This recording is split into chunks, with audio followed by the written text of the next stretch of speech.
Réuni en session ordinaire le mercredi 17 mai 2023, le Conseil des ministres a été présidé par le capitaine Ibrahim Traoré, président de la transition. Plusieurs dossiers soumis à son ordre du jour ont été examinés et des décisions prises. Concernant le ministère du Développement industriel, du commerce, de l'artisanat et des petites et moyennes entreprises, la demande d'inscription des médicaments pharmaceutiques de spécialité sur la liste des biens et services soumis à la réglementation des prix a été approuvée.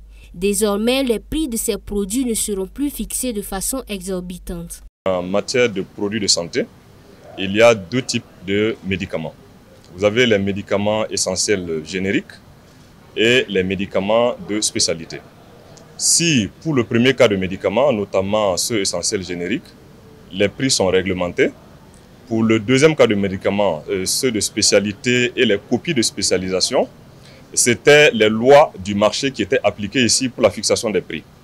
Et eu égard à l'actualité récente, qui nous a permis de constater la flambée généralisée des prix des produits de spécialité dans les officines pharmaceutiques, ce rapport adopté nous permet donc de poursuivre la procédure en la matière pour fixer désormais des marges, plafonds sur les prix des produits de spécialité.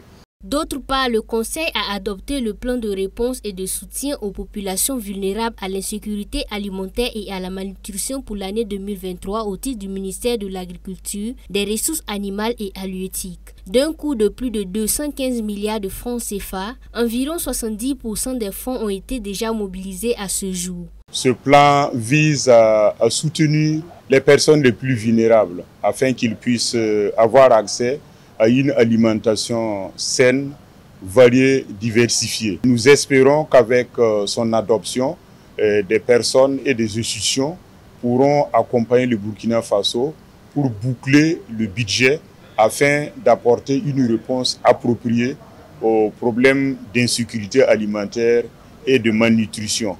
Ce qu'il faut noter, c'est que dans sa configuration initiale, le plan accordait une place importante à l'assistance. Le gouvernement a donné des orientations pour que nous puissions utiliser une partie de ces ressources, notamment le volet qui concernait les cash qui est interdit, pour que nous puissions utiliser donc cette partie des ressources pour soutenir la production.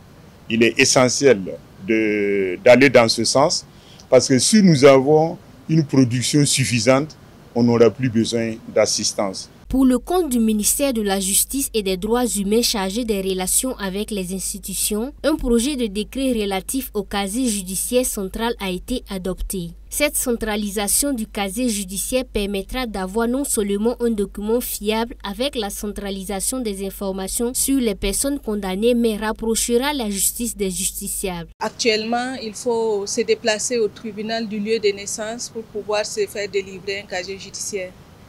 Nous avons entrepris au niveau du ministère de la Justice un processus pour digitaliser la délivrance du casier judiciaire. En clair, nous souhaitons qu'à terme, chaque Burkinabé puisse, au lieu où il se trouve, demander un casier judiciaire en ligne et se faire délivrer le casier judiciaire en ligne. Nous savons aussi que dans notre contexte burkinabé, les questions d'Internet sont souvent imprévisibles. Dans le décret, nous avons prévu qu'au cas où le citoyen aura une difficulté par rapport à sa connexion ou qu'il a des difficultés de manipulation du système informatique, qu'il puisse se rendre au greffe de la juridiction la plus proche pour pouvoir se faire aider dans la délivrance de ce casier. L'adoption du décret relatif au casier judiciaire central, du plan de réponse et de soutien aux populations vulnérables à l'insécurité alimentaire et à la malnutrition pour l'année 2023 et la demande d'inscription des médicaments pharmaceutiques de spécialité sur la liste des biens et services soumis à la réglementation des prix sont des décisions importantes dont la mise en œuvre effective impactera la vie de la nation fragilisée par l'insécurité.